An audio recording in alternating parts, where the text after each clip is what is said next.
three-dimensional artworks are a familiar sight in cyberspace, but various groups recently put their creativity to the test in a 3D street painting contest. Jackie Pascual gives us a look at this first-of-its-kind event.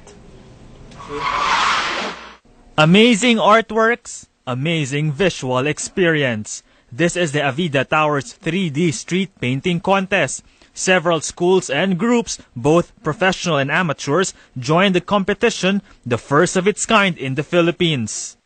3D street painting, it's something new here in the Philippines. Nakikita na natin siya online all the time. Pero here, it's an emerging art. And gusto lang namin i-push yun. Many of the participants are first-time 3D artists, but they say they took the challenge to try to expand their creativity.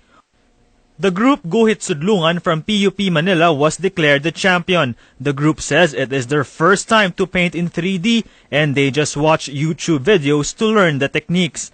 They won 75,000 pesos. Huwag niyong ikakahiya ang inyong talento dahil ibinigay sa inyo ng Diyos ito. Pakita ninyo ang inyong talento. Payo ka rin po sa mga kabataan na bagaman hilig nyo yung pagpipinta, dapat hindi nyo pa rin kalimutan na may obligasyon kayo bilang estudyante. The painting by the Sticon group won second, while this artwork by the 420 group is third place. The most liked painting on Facebook, meanwhile, went to Shomix from Rizal.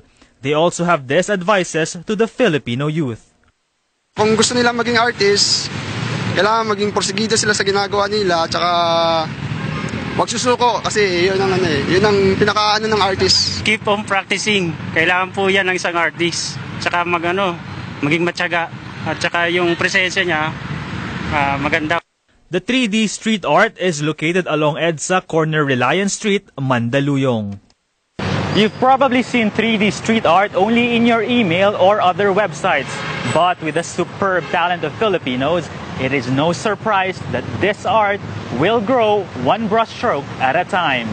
Jackie Pascual, ABS-CBN News. Awesome artwork. Hey, YouTube, huh? YouTube has been teaching us so many cool tricks, and we've been teaching our artists to paint in 3D. Gotta watch more YouTube.